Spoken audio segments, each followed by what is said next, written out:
Hello and welcome to another edition of the Tech Guy off the radio, the Tech Guy's AM Court. I am your host, Pete the Tech Guy. Half a door. This today, season 18, Doctor Who Scarf will travel, although not traveling today, just here doing the live podcast. You'll notice that I'm again back in the bedroom. The wife is still snoozing downstairs. The son is still over 100, as he has been for the last 10 days. But he's resting comfortably, but they'll rest a lot more comfortably if I am a little less pronounced in my pronouncements today. So I'll be in here today and trying to be a little quiet while I do the live podcast. Either way, great to be with you, great to spend some time with you, and great to do the equivalent of radio these days. I did a lot of years on the radio, and now don't have to literally don't have to leave my room to do a broadcast, so which is pretty nice in one respect. Well, a lot to talk about today, and I want to jump right into our topics. The title of this week's show is "The Press Statements Aren't Made Under Oath Edition," and the reason I use that title, it's one of my favorite quotes from a favorite episode of a TV show that if you are at all a political junkie, and if you are watching this podcast, you are probably a political junkie. You need to watch this show. The show is called Yes Minister, and the sequel is Yes Prime Minister. And it's basically about, and it was a show written by a conservative and a liberal in England. And it's about government, and it's about first this minister of the crown, the head of what was called, for the sake of the show, the Ministry of Administrative Affairs. So basically the bureaucrat in charge of bureaucracy, which is not a real ministry, but makes a lot of sense when you think about it. And it's this fellow, Jim Hacker, about this guy, Sir Humphrey Appleby, who is the basically the chief bureaucrat who's in charge of them, and their secretary, Bernard, who they bounce everything off. Personal private secretary, I should say. Well, this quote comes from an episode of Yes Prime Minister called A Victory for Democracy, where basically what's going on in the episode, and you really should go watch it. It's available. You have to pay $2 for the episode. This episode is worth it. Basically, this foreign government, this mythical island of St. George, is about to be invaded by East Yemen. And the British Foreign Office is trying to keep things quiet because they're afraid they've made a deal with the Yemenis and with the Marxist guerrillas there that if they do not interfere, if they just make strong diplomatic protests but take no action to stop the invasion, then they'll allow the British companies to keep their airplane contract. They had a contract to build a new airstrip there.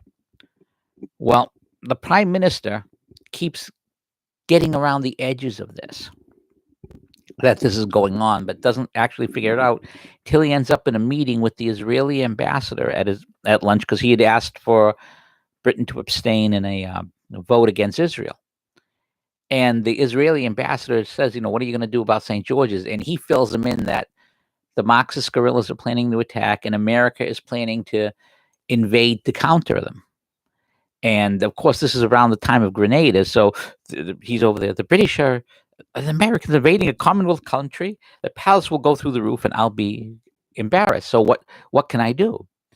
And the Israeli ambassador notes that you have a airborne division that was at the NATO exercises. It's no longer needed. You could send them to St. George's, and the Yemenis would never dare invade. And so, of course, it's not for the Israeli ambassador to advise the British Prime Minister. And he said, well, and he wouldn't take your advice anyway. So he instantly calls the foreign office.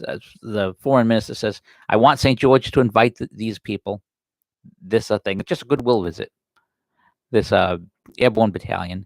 And then he calls the press office to say, I want you to announce this, that they're going there. Say that they were supposed to go invited earlier, that the NATO exercise has gotten away, but now that they are not needed, they're going anyways. And you can only see him on the phone. And he answers, well, nobody knows it's not true. Press statements aren't made under oath. And of course, once the troops are there, the Yemenis don't invade. There's all this fuss. But the point of that was laid home this week. Press statements aren't made under oath.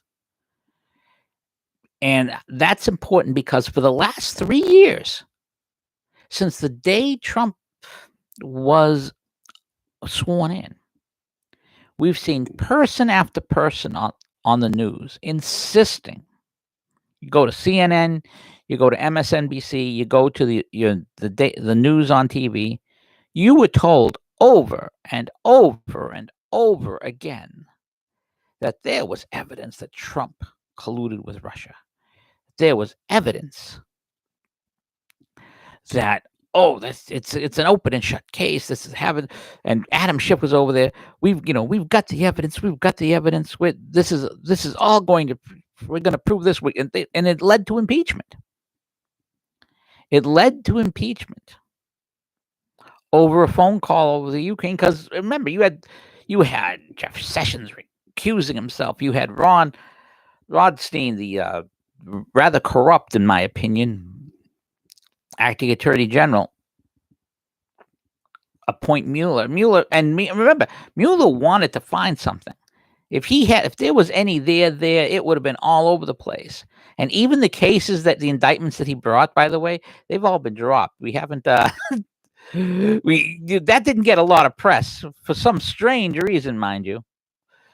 But all those indictments have been dropped, so to speak. So anyways, we got that for 3 years. But you also had testimony from people like James Clapper that went before Congress in a closed session. And it's a very interesting thing happened, is that once they were under oath, once there was a penalty, suddenly the sure thing changed. And I want to read you this piece I wrote earlier called "Here Democrats Under Oath or Not at All." I want to reference a couple of different pieces here because this is really something. And I just gave you the James Hacker quote, and there's a line from a movie, Class Action. I like to include movie clips from movie lines from in my posts. And there was a movie called Class Action, 1991, and they're arguing over this report, which they've actually destroyed. The defense has destroyed in this case in order to try and keep it from coming out, which proved their case.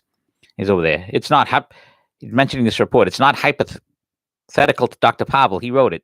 The guy on the stand says, so he says, and he says, so he says under oath. There's a big difference between being under oath and not. And so here's the piece.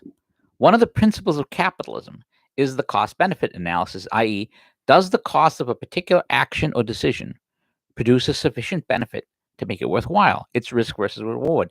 It's a principle that is actually older than the word capitalism. And here's a quote from Scripture to prove it. Which of you wishing to construct a tower does not first sit down and calculate the cost to see if there is enough for its completion? Otherwise, after laying the foundation and finding himself unable to finish the work, the onlookers should laugh at him and say, this one began to build but did not have the resources to finish. Or what king marching into battle would not first sit down and decide whether with 10,000 troops he can successfully oppose another king advancing upon him with 20,000 troops? But if not, while he was still far away, he would send a delegation to ask for peace terms. That's Jesus Christ 2,000 years ago. Now, the revelations from the new declassified documents have taught us one thing about our Democrat friends, that while they might be big fans of socialism and even bigger fans of feudalism with themselves in the position of the feudal lords of the manor, when it comes to the whole Trump's conspired with Russia business, they are strictly capitalists, fully in the cost-benefit analysis business. When there was the prospect of being featured on the national news programs, thus increasing speaking fees, book sales, or the prospects of a profitable employment in various democratic liberal institutions, they were all in, confidently declaring there was plenty of evidence of the Trump administration colluding with Russia, that General Flynn was corrupt, that Russia and that the Obama administration had no knowledge of the FBI investigations into Trump or Flynn. But once they were it was a question of being under oath and the full penalty of law for perjury applicable, suddenly the story was very different. Like good capitalists, they weighed the cost of lying under oath and told the truth instead. And I must admit, I'm reminded of a story from Lyndon Johnson's. The only election Lyndon Johnson ever lost was when a fellow by the name of Pappy O'Daniel, who was a real doozy, and I'll probably talk about him in a future podcast. Basically, stole the election out from under him. He had already stolen the election, but Johnson he stole it after Johnson stole it and managed it. Sort of like what the Democrats tried to do in California 25 with these harvested ballots. Cripes, if you had those Democrat rules, it would be very, very interesting. But anyways, I digress. So suddenly they decided that once it was a question of being under oath and the full penalty of lawful perjury, suddenly the story was very different. Like good lax capitalists, they weighed the cost of lying under oath and told the truth instead. Of course, since the testimony was classified and not coming out except for leaks, if at all, and for some reason their testimony didn't come out as leaks. The GOP people did not leak that classified information, but Nunez had no problem leaking not Nunez. Schiff had no problem leaking information if it was in favor of them. It was all classified, not coming out, did not affect the public state. So the public statements weren't affected. You still had people insisting, hey, these guys are corrupt. These guys did this. These guys did that. And then the documents were declassified. Suddenly, we discovered that the statements that the professional left were making were not the statements they were making under oath or saying in classified meetings. So what's the cost-benefit analysis of this? What's the capitalistic call for us now having seen this? Well, I think the answer is obvious. But before I give you that answer, which is the last line of my piece, I want to read you this piece from Robert Stacey McCain called "The Deep State Unmasked, Joe Biden Targeted Trump Aide Flynn." Remember when anti-Trump rhetoric was about his supposed violation of norms?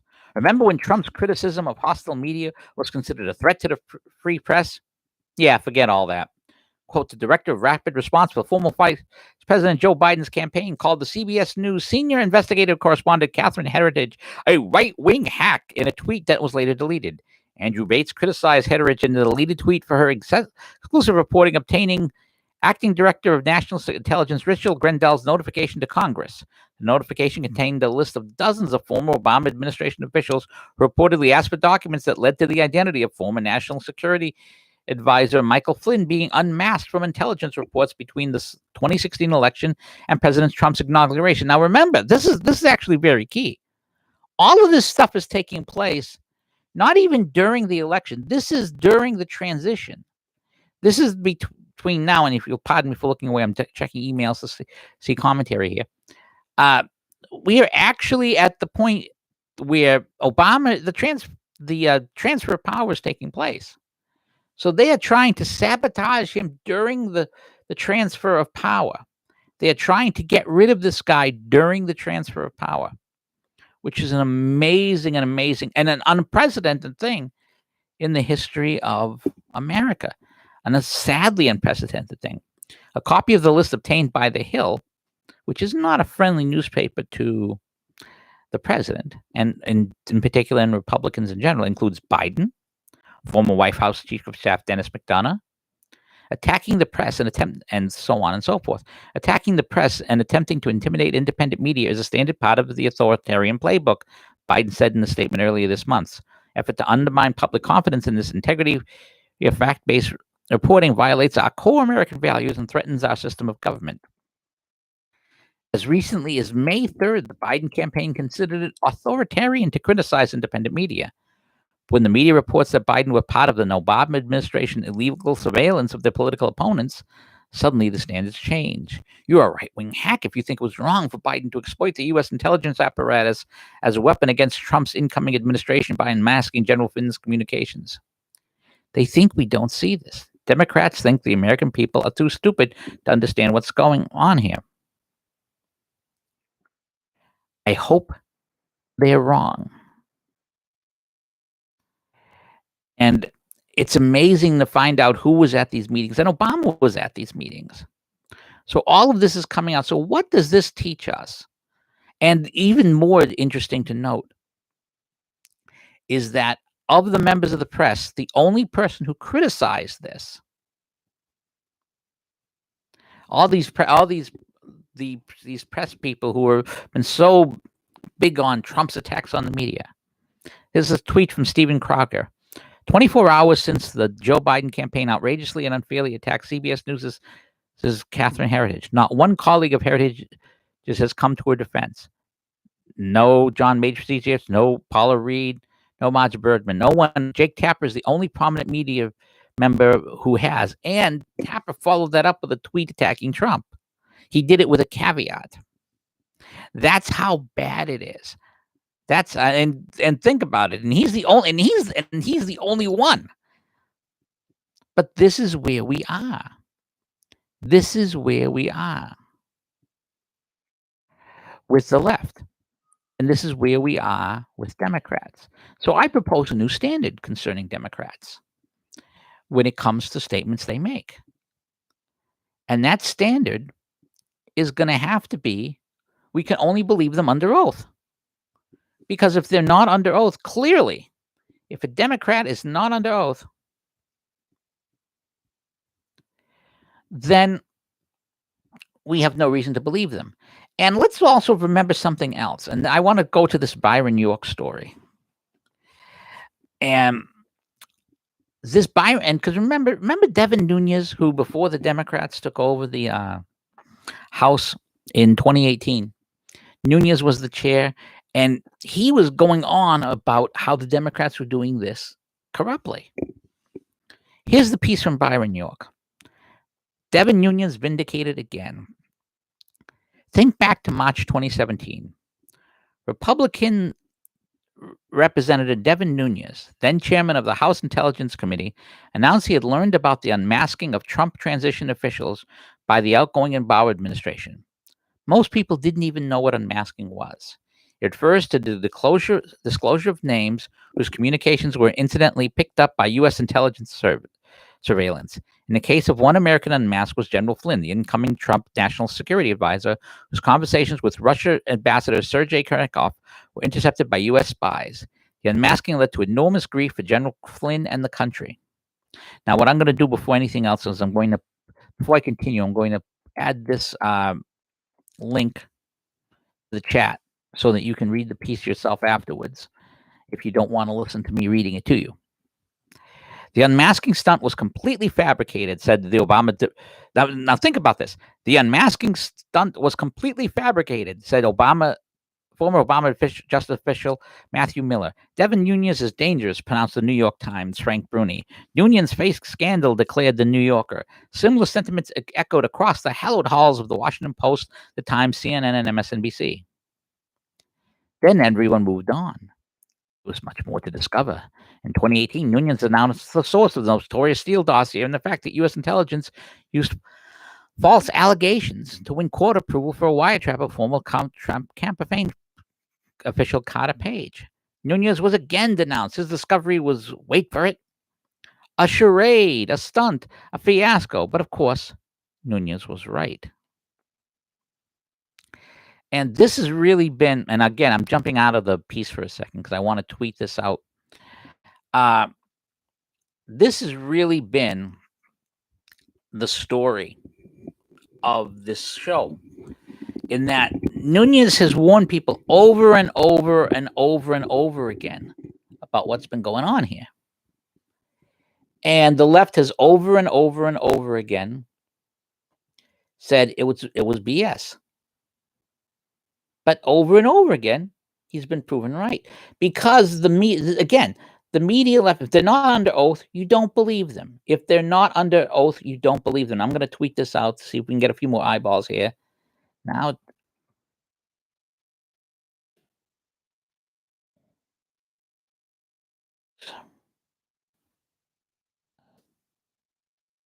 see.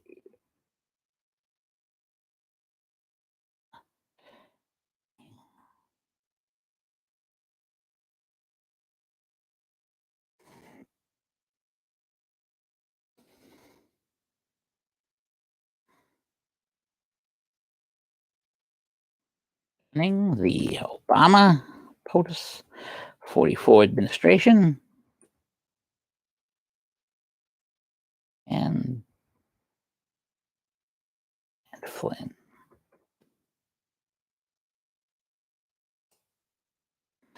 And I gotta tweet out the thing again. I really should prepare some more of these tweets in advance because there's so much that comes up, and I really should set up the mic stand, to be honest, when I do this. This is really something I really should have been doing, but I must admit I was up a little late last night. I was in a tournament for the Dynasty baseball that I'm in, and I came in fourth out of a 16-person tournament, which isn't bad, but well, fourth or third, depending on how you count it. But it kept me up till 2 a.m, which is never healthy at my age. So let's see if we get an eyeball or two here.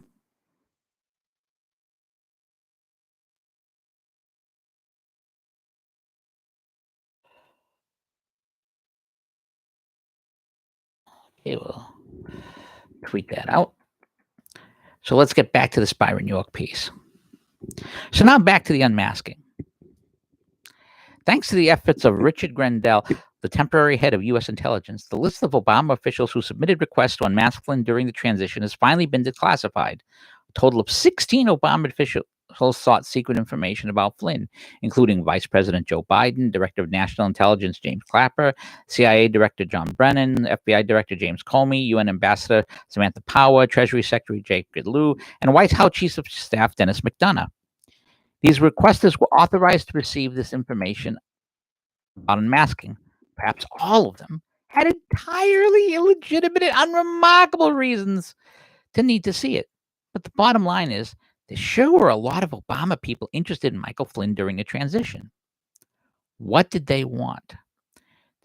Quote, the officials listed should confirm whether they received this information, why they asked for it, and what they did with it, said Republican Senators Ron Johnson and Charles Grassley when asked for the information. And then there is Devin Nunes. Just as with the dossier, he was right to point out unmasking. And as always, he's prepared to be denounced again. But he is feeling a sense of vindication. I sounded the alarm on this in March 2017, he said in a statement Wednesday. It's an outrageous abuse of American civil liberties from an administration to exploit our intelligence capabilities to spy on its political opponents. And that's exactly what happened. Now, the important thing about this is that nobody should be surprised about this. Nobody should be surprised about this. Because when it comes down to it,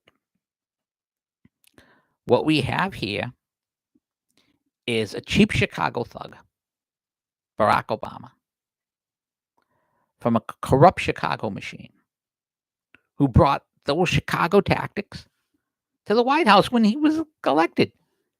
Why should we be surprised that this would be the case? Why is anyone surprised that this is the case? It's insane to be surprised about it because it's what we should expect.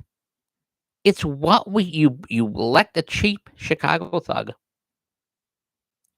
and you give him charge of the intelligence apparatus and you allow him to bring in his allies who are willing to use Chicago thug tactics. And what do you think is going to happen? They're going to act like Chicago thugs. Okay. C-U-S-S-E-D. I'm going to add this link to the original post, by the way, of the podcast so that people can, whoops, that's not what I wanted. Instead of adding the link, it added this all again. So we'll delete that. I'll add the links later. At the end of the podcast, I'll go back to the post that hosts the podcast and add the rest of the links so that people finding it will be able to find them there. So we won't make things more complicated for folks. But I mean, that's where we are. None of this should surprise anybody. None of this should surprise anybody that these people are acting like the thugs they are. And the fact that we're at this point, where this is now coming out, is again, it's almost scriptural. in that you have done these things in secret, and now I'm going to release these things. I'm going to do this in open court with the whole world, with the sun shining down. It is biblical the way this stuff is going on. So my advice to anybody is don't trust these people unless they're under oath. Because again, and I want to give you one more example. This is from Ace of Spades archives. Former Ukrainian ambassador and independent witness Masha Yankovich met with Burmese officials despite sworn congressional testimony that she knew almost nothing about the firm. The deep state resistance crew lying under oath? Come on, that's silly. All new true conservatives can vouch for all 1 million federal civil servants as being unquestionably honest. You can always tell who the true conservatives are by how quickly they swear that liberals are incapable of lying. She failed to mention this meeting when all manner of questions about her knowledge and contacts with Burisma were asked.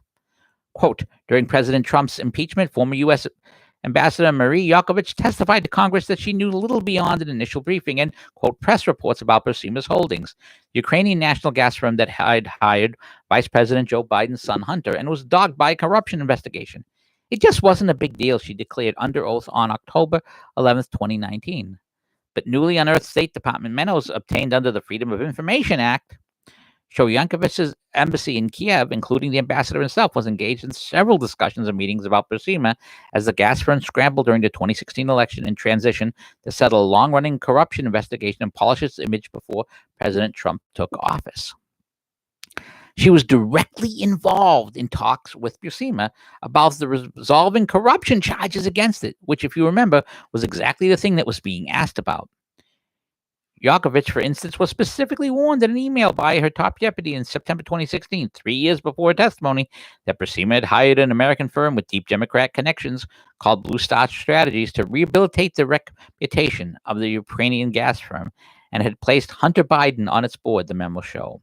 She also met directly with a representative from Burisma in her embassy office less than 45 days before Trump took office, a contact she did not mention during her impeachment disposition. The discussions about Burisma inside Yankovich's embassy were so extensive, in fact, they filled more than 160 pages of emails, memos, and correspondence in fall 2016 alone, according to the State Department's records obtained under a FOIA request by the conservative group Citizens United. Now think about that, 160 pages of emails during 1 quarter. Now, that's more than one a day on average. And now, House Judiciary Committee Jim Jordan requests clean copies, no redactions from State Department records. Quote, the documents related pursuant to the Freedom of Information Act provide additional details about the Biden administration's actions towards Burisma. Biden campaign not commenting. Never Trump, the media, and the Democrats, but I repeat myself thrice, have sure changed their position about the need for absolutely boundless investigations into allegations of government corruption and abuse of office. Now such investigations themselves are corrupt and criminal. Who could have seen that coming? Well, anyone with eyes could have seen that coming. Anyone with eyes could have seen that coming. Because this is, again, cheap Chicago thugs act like cheap Chicago thugs, because that's what they do. And thugs want to rule the roost. Now let's go to topic 2 of ruling the roost and talk about royal governors. Now, you might not, depending on how well you know your American history, during the before the Revolution started, and when the colonists started doing grievances, one of the tactics used by the crown to suppress these things were to suspend the charters that the colonies were given to form their colonies and be put under a royal governor, which meant that the governor in question would be directly responsible only to the king. So there wouldn't be a question of local election. It wouldn't be a question of local control. Only the king he would only answer to the king, which is why it was called a royal governor. And we have seen a lot of royal governors lately, it seems to me. Now, when the coronavirus stuff first struck, What are the things I thought? 2 weeks. I said we can handle 2 weeks. I said people should be calm about this because we can handle 2 weeks. And you had the government, and you had the president and the Congress pass the relief bill, which, let's face it was packed with some things that shouldn't have been in there. But they wanted to make sure people had enough money to pay their rent and so forth to handle what was, again, it was going to be a 2-week problem, 3-week problem. Well, we've gone from I want to curb the hospitals. We don't want the hospitals overloaded.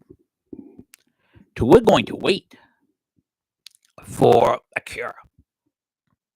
Now this is spilling into topic 3, but I'm going to get a little bit more about that.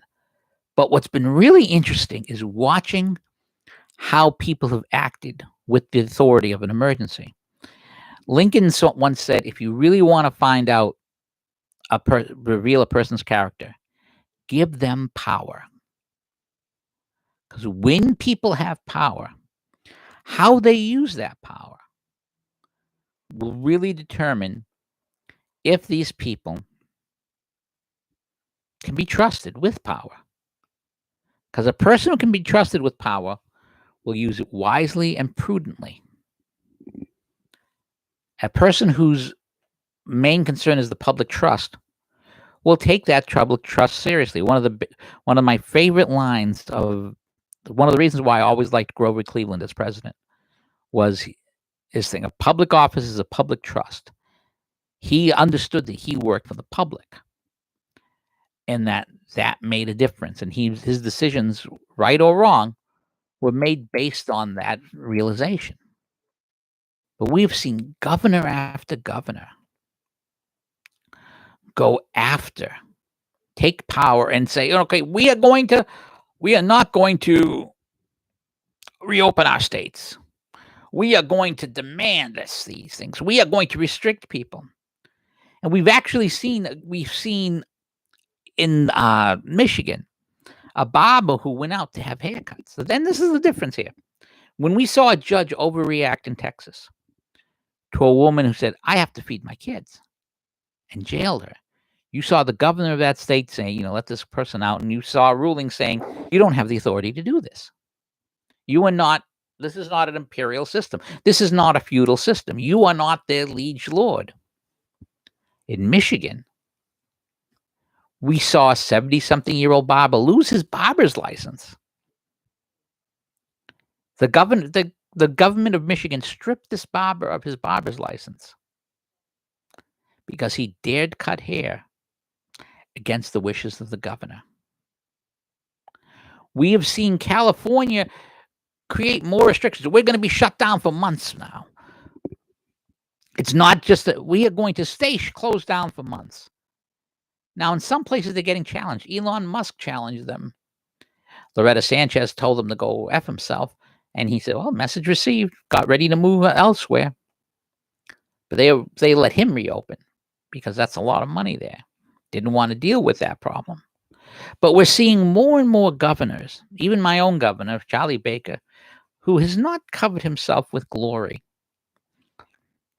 in the way he's been handling things. Although, in fairness, Massachusetts does have a higher instance of coronavirus than places like Georgia or places like Texas and so forth. We are one of the 3 or 4 states where there are a lot of cases. And we're going to talk a little bit more about that. In fact, there's a Howie Carr column on the subject about how most of our cases are in nursing homes. Yet instead of quarantining the sick, we're quarantining the healthy and killing the economy, which I think is very foolish. And this is the other thing. When you kill the economy like this, you're killing your tax base. Remember, all these people are thinking, we need to beat Trump, so we're going to kill the Trump boom. Well, one of the things about that Trump boom that our Democrat governors are forgetting is that the Trump boom generated tax revenue. And all that tax revenue helped cushion you when you were doing your Fight for 15 stuff and so forth. All of that tax revenue that the Trump boom gave you allowed you to do your liberal stuff that you are so wedded to. And you're killing it. You're killing it on purpose. And I want to read you this piece from Robert Stacy McCain. It's called The Cult of the Eternal Lockdown. And I'm going to add that piece to the chat right now. And I'm also going to add that Ace of Spades things to the chat because it's much easier to add it to the chat than to add it to the piece. So that's for those of you following around in the chat. Here's another piece that we're going to be talking about and reading and so forth. So if you want to skip, if you're watching this afterwards and you want to skip me reading this piece, you can grab the piece and read it yourself. And this is called The Cult of the Eternal Lockdown. And it starts with a tweet from The Hill. Whitmer calls lockdown protesters racist and misogynistic. It is difficult to describe and impossible to exaggerate just how badly Michigan Governor Whitmer's COVID-19 response has been. And it's been a catastrophe from the very beginning. In early March, when the country was already becoming concerned about the spread of the virus, Whitmer did not cancel a Democrat presidential primary, and indeed, there was record turnout for the March 10th primary, which turned into a super spreader event in metropolitan Detroit. She has since bungled practically every aspect of the pandemic, including her deliberately punitive and irrational lockdown policy. Now she would have us believe that she is the real victim of all this. Quote, Michigan Governor Gretchen Whitmer, Democrat, said Wednesday that the lockdown protesters are racist and misogynistic and called on those with a platform to discourage the demonstrators. And we've already seen, by the way, Facebook killing some of their groups. Whitmer told ABC's The View that the protests were really political as demonstrators brought nooses, Confederate flags, and Nazi symbolism. This is not appropriate in a global pandemic, but it's certainly not an exercise in democratic principles when we have free speech. These are calls for violence. This is racist and misogynistic. I have no idea who brought nooses, etc., to these protests, although I suspect that these were false flag agent provocateurs. It's very easy to grab something and pretend you're someone else, by the way. Leftists pretending to be part of the protest and acting in ways intended to discredit Whitmer's opponents. None of this, however, justifies her policies. The cult of the eternal lockdown is always willing to seize on anything that looks like evidence of their own superior knowledge while ignoring every fact that might contradict their worldview. It does not support their argument, for example, to point out that 3 states, New York, New Jersey, and my state, Massachusetts, have a combined 42,326 deaths from COVID-19, which is nearly half of all the U.S. deaths from the disease. All 3 of these states voted for Hillary Clinton by landslide margins. I didn't, but my state did. So their disproportionately deadly outbreaks don't support the dumb Republicans' theory of the pandemic. Nor can any of the eternal lockdown cultists explain why Ohio, under Republican Mike DeWine, has a per capita coronavirus death rate 73% below the rate in neighboring Michigan, where Democrat Governor Gretchen Whitmer has enforced one of the most draconian lockdown regimes in America. Whitmer's latest scientific exploit involved the revoking of the license of a 77-year-old barber who had reopened his shop in violation of her orders. Such authoritarian justice is perfectly acceptable under the lockdown logic that prevails among Democrats and their media allies. And this is really what's been going on here. And that links to another piece of the American Spectator. And I'm going to read you just the first paragraph of that piece. I'll let you get the rest of it yourself. When politicians begin slinging around words like expert in science, any sensible citizen becomes a skeptic. Being elected to public office does not qualify anyone to lecture the public on scientific matters. But this is never pointed out to cable TV viewers turning for their daily lectures from Governor of Science, Democrat in New York, Andrew Cuomo, who has a bachelor's degree from Fordham and a law degree, not a science degree. Now, again, this is what we're seeing. And we're seeing now, for example, a restaurant that decided to open on Mother's Day and was packed on Mother's Day in Colorado. Their restaurant license has been suspended. But yet that same Colorado governor was actively recruiting Tesla when he was threatening to leave California. But the thing is, it's reaching the point where these guys do not get it. They are building their own opposition. And what's really funny is if you watch, there's a new video out from Kevin James, a little 2-minute video that you really have to see. And it perfectly encapsulates what these governors are doing, what they're thinking. And remember, the imperial governors, the royal governors, whether it's Gavin Newsom or whether it's Andrew Cuomo or whether it's the governor of Michigan or the governor of all these governors, all tend to be Democrats. With you have Charlie Baker, but Baker's an anti-Trump Republican, and he's in a Democrat state where the legislature has veto-proof majorities. In fact, the majorities of Democrats are it's astounding. This is actually the type of event that can change minds. And when you have a state that has so much of a one-party system, you have to have something dramatic to make people decide, we're going to change things. Now, contrast this to Georgia. You might recall a few weeks ago, Georgia's governor said, we're going to open. Brian Kemp, we're going to open up. People were cautious. And, there's nothing wrong with being cautious. There's nothing wrong with being cautious. And there's some people said, you're taking a big risk. He said, I looked at the science. This is what the science says. I'm looking at the data.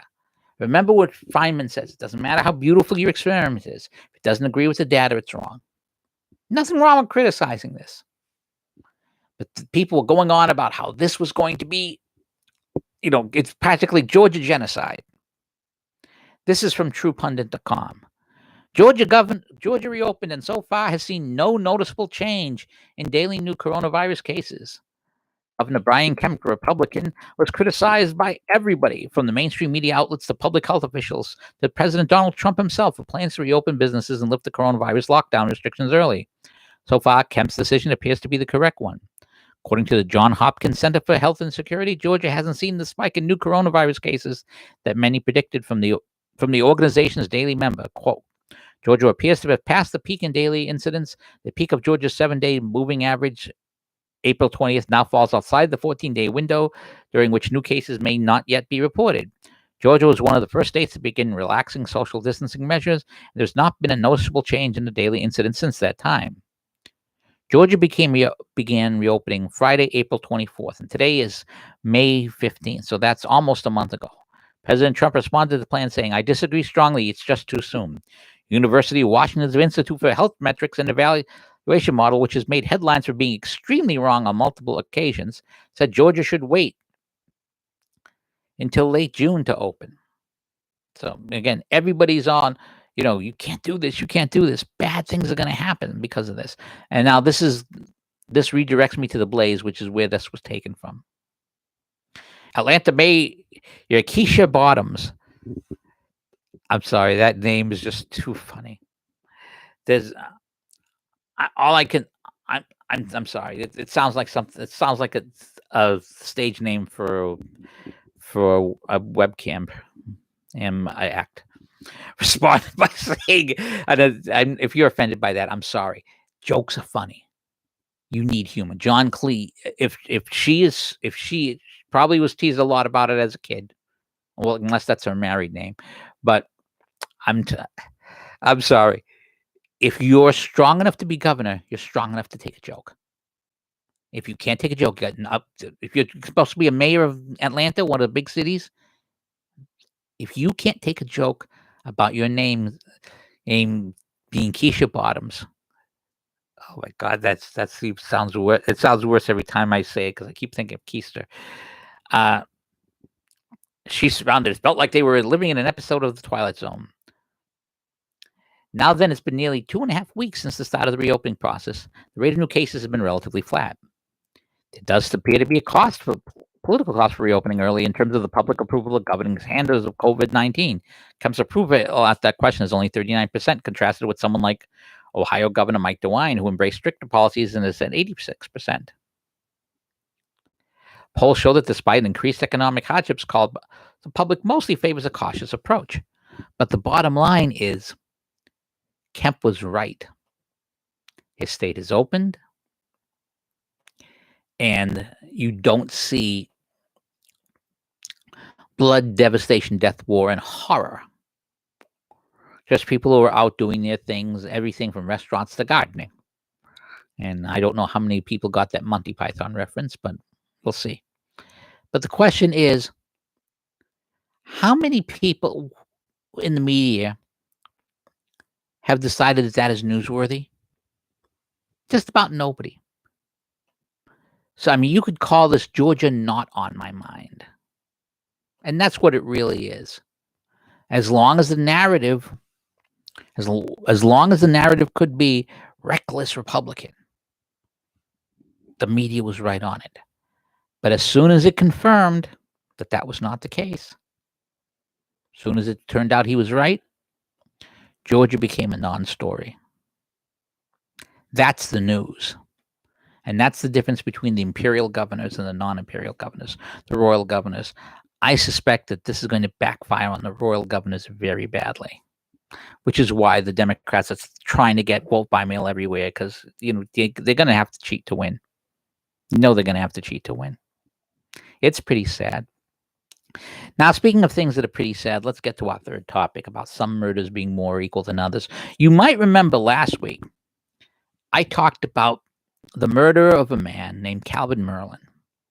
And he was shot by a couple of people while being a guard at a dollar store. And we talked about how it was almost a national case. And people started tweeting about it because they were ready to blame Trump people. Because this took place in Michigan protesters. But it turned out that the assailants were also black, as Mr. Merlin was. And just like that, the story became a non-story. Now, I bring this up again because there's a big fuss about the Ahmaud Arbery story. And this was a black man killed by a white guy in Georgia. And I want to read you this piece by Robert Stacey McCain. And I want to point out again, the issue he raises here is very important. Because remember, I told you, that case I mentioned last week was the case of a black man being murdered. Which was not national news. This one is, however, at least according to the media. Andrew Braca, and is currently specializing in self-defense cases, has referred to the propaganda circus surrounding the death of Ahmaud Arbery. One of the problems I've encountered is that while my attention to this case is focused on the issue of media biases, which is what this circus is actually about, many people think it's necessary to engage in arguments about the incident itself. But this is exactly what the propaganda circus seeks: to take a case that ought to be a matter for a judge and a jury, decide and transfer jurisdiction to the quote court of public opinion, but trial by media, with the people reacting to what cable news heads are talking about the case. You can see in the comments on my American Spectator comment on Monday, as well as my blog post on Wednesday. 1960s radical once said, "The issue is never the issue. The issue is always the revolution." Whenever the left seizes on some incident like the Arbery shooting, they do so to advance their agenda. And the role of supposedly objective journalists, who we've already established, unless they're under oath, watch about them, in assisting the project is what we need to focus on. What propaganda methods are involved? First, consider the factor of selectivity. You must keep in mind that the United States has approximately 14,000 homicides in an average year, about 1,200 a month, 40 homicides a day. Very few of these crimes ever get national attention. It must be noted that about half of the U.S. homicide victims are black, and about half are known perpetrators of homicide, despite the fact that black people constitute only 14% of the U.S. population. Black on black violence is a disproportionate amount of crime in America, whereas situations like the shooting of Ahmaud Arbery are quite rare. So the media have chosen a rare type of incident to make a national story. Why? The agenda is unmistakably political. Quote, Salida Shores is a predominantly white neighborhood, one that the Daily Beast Justin Glavin describes as featuring several homes decorated with Trump flags, one bearing the president's smiling face with the phrase, "Make liberals cry again." Advocates for Arbery argue the killing is a very clear case of racial profiling. In his caption for the video, Merritt wrote, "Ahmaud Arbery was pursued by 3 white men that targeted him solely because of his race and murdered him without justification." It's a sentiment echoed by others, including presumptive Democrat president nominee Joe Biden, who tweeted Thursday, "The video is clear. Ahmaud Arbery was killed in cold blood." Stacey Abrams, who narrowly lost Georgia's 2018 gubernatorial election, who has said she hopes to become Biden's vice president running mate, demanded a full investigation, appropriate charges, and an unbiased prosecution. That's how the left-wing site Vox spun the story last week. They scarcely bothered to conceal their message. Trump voters are racist. White Republicans are the reason Arbery is dead. Yet it must be in mind that white-on-black homicide is a statistical rarity. A tiny fraction of the 14,000 homicides committed annually in the U.S., crimes that the national media typically ignore. The selectivity involved is driven by a partisan political motive, the desire to inflame public opinion in a way that is disadvantage to the Republicans. Another propaganda factor involved is the media's omission. Most people have never seen the 2013 mugshot of Ahmaud Arbery because the media do not wish to acknowledge his criminal record. And this is from February 10th, 2015. 19-year-old indicted for carrying handgun. A Glynn County man has been indicted for the allegedly bringing a handgun to the Brunswick High School campus in December 2013 during a basketball game between the school's crosstown rival, Glynn Academy. Wait a moment. A handgun at a school? That's a potential school shooting. That should be national news. But the man involved was Ahmed Marquez Arbery, who was 19 at the time, was indicted on January 28th for the allegedly carrying a Big Bear .380 caliber pistol with him, attempting to make entry into the December 3rd, 2013 basketball game. Glynn County School Police said at the time that an officer noticed the gun in Arbery's waistband. When he ran, the officer attempted to stop him. Officers put the campus in lockdown mode during the foot chase. In the course of the chase, one school resource officer fell and fractured his hand. Arbery now facing charges in Glynn County Superior Court of carrying a weapon within school areas, carrying a weapon without a license, and 3 counts of obstructing an officer. This is a highly relevant circumstance to Arbery's death, because Gregory McMichael, now charged with murder, was an investigator on that 2013 case on which Arbery was charged with bringing a pistol to a basketball game between Brunswick High, his alma mater, and their arch rival Glynn Academy. Arbery was sentenced to 5 years probation in that case and was subsequently convicted for violating his probation. Quote, in an email, Ware County Prosecutor George Barnhill wrote that the State Attorney General's office on April 7th, he asked to be taken off the case, stating that his son, an assistant DA in the Brunswick prosecutor's office, had handled a felony probation revocation case involving Mr. Arbery. He also said that Gregory McMichael had helped with a previous prosecution of Arbery. Court records show that Mr. Arbery was convicted of shoplifting and violating probation in 2018, according to local news reports. He was indicted 5 years earlier for taking a handball to the basketball game. How many CNN viewers know about this? And in the endless discussion of the case, how often is the significance of this information pointed out? Because you see, first of all, that if McMichael recognized Arbery as he ran down Scotala Avenue, hauling ass, as McMichael said in a statement to police, he would have been aware that Arbery was a convicted felon with a history that involved firearms. Was it reasonable for McMichael to believe that Arbery had a weapon? Could this explain why the former police officer decided to get his gun and pursue him? Furthermore, because George Barnhill's son was also involved in prosecuting Arbery, this helped explain why he didn't result in an immediate arrest, because Barnhill, who was chosen to handle a prosecution after the Glynn County DA recused himself, had to recuse himself after Arbery's family objected to the possible conflict of interest.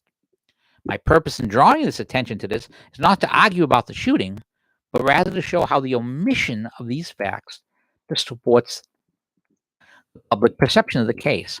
So 2 methods of propaganda, selectivity and omission, are part of how the media have shaped the narrative of Ahmaud Arbery's death, and they've done this to advance a political agenda. Blame Trump. Now, I'm not going to read the rest of this at the moment because I want to jump to another point here. Because again, speaking of, when we're talking about stories that the press does not find applicable, that does not find important, I want to point out a site that lists homicides that take place in Baltimore. In 2020, so far, there are 108 homicides that took place. Now, I'm going to reset this and change that to race. Now, there are 38 black people, according to race, and I'm going to look for shootings. So there's 31 shootings of black people in Baltimore in 2020, and I've got a map up. This is homicide news from the Baltimore Sun. And I'm going to click on one of the pins. I have not done this previously. Donnell Tolliver. Anybody ever heard? Have you ever heard of Donnell Tolliver? He was shot in Baltimore this year. Rashid Francis. Anybody ever hear of Rashid Francis? Media think that his shooting is important? Don't think so. Jamal Rams. Anybody hear about him? How is it that the media does not think his shooting is important? How about Devon Stewart? Anybody hear about Devon Stewart's murder? How about Keon Rogers? Was Keon Rogers' murder newsworthy enough for national news? How about Brandon Brown? Brandon Brown's murder matter? Deontay Henderson? I mean, there seems to be an awful lot of homicides that are not newsworthy. Malik Samuels. How about him? Malik Samuels? Uh-oh. I just got I'm going to have to take a look at something over here later when we're all done. Sad email just came in. So there's a bunch of murders over here that aren't considered nationally noted. Why? Because they're probably black on black murders. And that doesn't advance a narrative. Now, if you want to advance a narrative, and I'm going to put this map, I'm adding this map to the chat so that you can see it. But now, I mean, if only these murders were someone, let's say a transgender person stabbed to death, maybe that would get national news. Or maybe not. This is, again, Robert Stacey McGain. This is from today, actually. Transgender person stabbed to death. The major media are ignoring this crime for some reason. HRC is deeply saddened to learn of the death of Hale J. O'Regan, a 20-year-old transgender woman killed in San Antonio, Texas on May 6th. And I'm using the pronouns in the article. I'm not, this wouldn't be a her in my opinion, but this is the article, so that's what I'm doing here. Her death is believed to be at least the 11th violent death of a transgender or gender nonconforming person this year in the U.S., and the 6th known violent death in just over 5 weeks, all transgender women. Now compare that to the 34 black, and remember, I narrowed that field to 34 black people. None of those, that doesn't seem like a lot compared to just Baltimore. Quote, for the past several weeks, we have learned that the violent deaths of transgender Americans at a rate which should shock and be a horror to every single person. We must ask ourselves today, what am I doing to ensure a world where a person's gender and identity is not a potential death sentence, said Tori Cooper, HRC Director of Community Engagement for the Transgender Justice Initiative. Let's get to the local story. Quote, a 42-year-old man accused of violently attacking these people inside a barbershop choked one of the victims until they passed out, then stabbed the worker to death, according to court documents. He is also accused of stabbing another woman several times before she ran for help. So investigators say she was taken to a hospital but is expected to be okay. A third employee was also inside the shop but not hurt. Friends came in 2 and 3s to the Diesel barbershop off Bandera Road to pay their respects and celebrate a life. Court documents identify the victim as 20-year-old Evan O'Regan, known as Haley J. O'Regan to friends. We've known her since high school, and she was so sweet, said Jaslyn Rodriguez, a friend of O'Regan. She was the kindest person. Gosh, who could have stabbed such a sweet young person to death? San Antonio police arrested 42-year-old Damon Terrell Blue Campbell on a Wednesday night in connection to an incident that left one person dead, another wounded at a Northside barbershop earlier in the day. Campbell was charged with murder.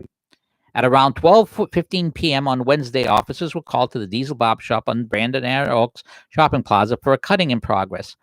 When the police arrived, they found the 20-year-old Evan Sorrell Ford O'Regan, also known as Haley, an employee of the barbershop, laying near the back door of the business, suffering from multiple stab wounds. O'Regan died at the scene. Employees were taking appointments preparing for Friday when the incident occurred.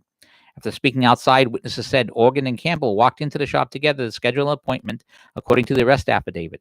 Campbell told the employees he forgot his payment and left the shop to retrieve it, but returned armed with a knife and gun and ordered employees to the back of the business. The affidavit, Ritz said. Campbell then choked Hogan until she passed out, according to the affidavit. One of the employees was able to escape, but surveillance footage showed Campbell stabbing Harwell and Organ multiple times before fleeing the business, the affidavit confirmed. Probably not a right-wing Trump voter, and they have a picture of the gentleman. Although I use the word gentleman in very loosely here. One of Campbell's neighbors, Robert Abraham, said, given the numerous bizarre posts and confrontations between him and Campbell, the allegations were not shocking. It doesn't surprise me. A lot of people were familiar with him in the neighborhood. Abraham said Campbell repeatedly confronted him and others on the neighborhood Facebook group. He said at one point the communications were so concerning, his wife urged him to call the Bexar County Sheriff's Office. I can't even mentally understand it. It was quite bizarre, Abraham said of Campbell's antagonizing comments and posts, pointing to one in which Campbell had licked park benches, making light of the pandemic. Now, unfortunately, I'm not going to read you the rest of this because there's a lot more. And he says, closes with, the moral of the story is crazy people are dangerous. But remember, the murder of a transgender person would normally be national news. But unfortunately, the killer was a black man who was apparently crazy and was threatening other people in his neighborhood. So again, some murders are more equal than others. So when the left decides they're going to go all in on this and make this a national story,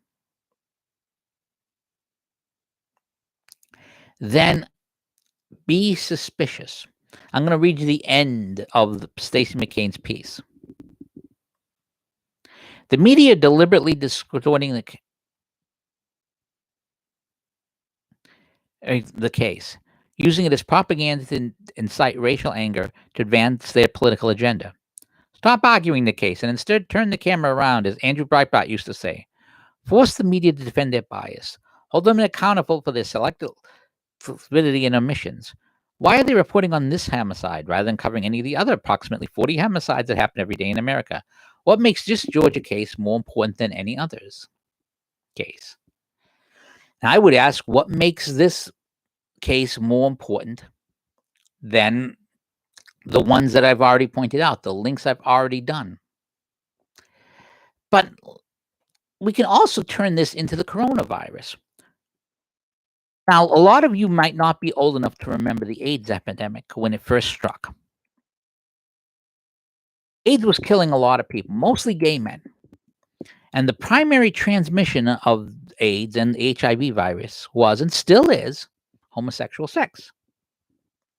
Imagine for a moment what would have been said if the Reagan administration said, we are going to make homosexual sex illegal throughout the country.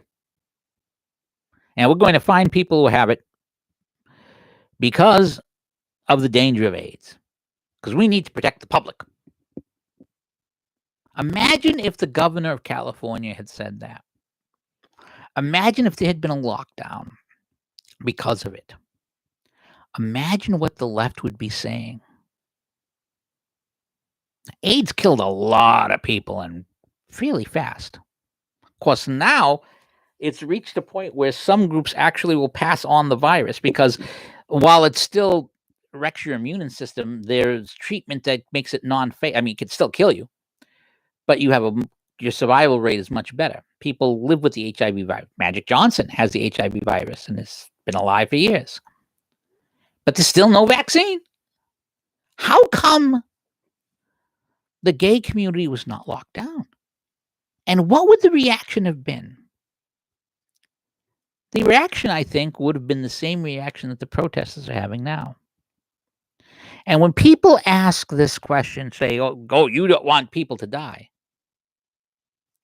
Ask them this. Was not locking down the gay community during the late 1980s, during the AIDS epidemic, wanting people to die? And remember, you're talking about a disease where it was eminently easy to stop the transmission. Although, in fairness, it's very easy to say all you have to do is abstain from sex. It's very hard for men, straight or gay men, to want to abstain from sex. I mean, Mark Twain once said that it's the one thing that men will risk their lives, their career, and everything for. So it's, in fairness, it would be a very hard thing to do. But imagine if the standard being used for coronavirus was used for AIDS, what the reaction of the media would be.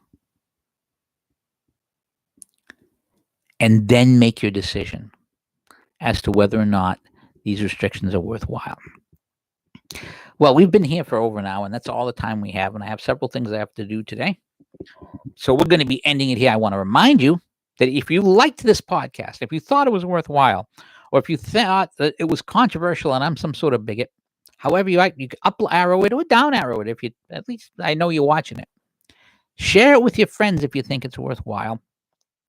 And do one of three things. Because the reason why I'm doing these podcasts, the reason why the Tech Guy Off the Radio is back, because I'm trying to raise an extra $180 a month and get a few more clicks. Now, we've already hit our goal this month. I want to thank a particular tip jar hitter who covered the whole thing, but we've had other tip jar hitters too. Want to thank you for doing that. And you can always help advance us for next month by kicking in. But there's three things you can do that can help me out. You can up arrow the video. Four things, really. Four things, as they would say on Monty Python's Spanish Inquisition. You can share the video. Share it out. Let people watch it and decide whether or not they want to watch it. A lot of people aren't going to watch an hour-long podcast, but we'll give it a shot. You can subscribe to my YouTube channel. I've got 750 subscribers right now. I need another 250 before I can monetize the channel. Or you can hit the tip jar at DaTechGuyblog.com. Any of those things would help a lot. Now, we are scheduled to be back at 12:35 a.m. on Monday. I'm going to suspend the Monday podcast, and let me tell you why. And I alluded to this earlier. My youngest son, who still lives here, has been very sick. It was so bad. The doctors thought it was meningitis. We thought he was going to. We thought there was a good chance he was dead. I remember I had one of my employees back when I had a comic book store. His sister had meningitis and was, young woman, died within 3 days. I was scared. I tell you, I was scared. I'm a little surprised I'm talking about this at this point. I mean, I brought in the priest once we realized what the symptoms was and what it could mean. Brought in the priest to anoint him and so forth. We weren't taking any chances. Well, it turned out that if it had been meningitis, especially if it had been bacterial meningitis, he probably wouldn't have been alive by the next day, because he had been feverish a couple of days earlier. And the blood tests, strangely enough, he's had 2 negative COVID tests. And the blood work says it's not meningitis, which once I saw that, I was very relieved. Everybody, people who know me might have noticed that I was really tense last weekend. And that's why. They think it's COVID, but he keeps getting negative COVID tests. Could be another virus, could be a very, very bad flu. They think it's COVID, and of course, this tells me a lot about how much I should trust the testing in general. But so sleep has been a problem for him. And I really don't want to because I can sometimes get excited during these podcasts. It's one thing to get a little loud at 9:30 in the morning when people are waking up. It's another thing to get loud at 12:35 a.m. when people are trying to get to sleep, and when I have somebody he's been running, his temperature's been up and down. He's been down to normal and up to 104 on a daily basis. I mean, yesterday he was down to like 100 or 101. He's been progressively getting better, but the fever still hasn't broken. And this is almost 2 weeks now. Monday will be 2 weeks he's been laid up. And he'll have to be at not 100 degrees for 3 days before he can go back to work. So it's been a little rough. So we're not gonna do the Sunday podcast again this week. Although I should say the Monday morning podcast. And I do apologize to those of you who enjoy it. And hopefully, once he's back to normal, the podcast will be back to normal. But so we will see you a week from today, 9:30 a.m. on Friday, on the Tech Guys Off the Radio, the Tech Guys AM Court, which I now declare adjourned. See you in a week from today. Take care.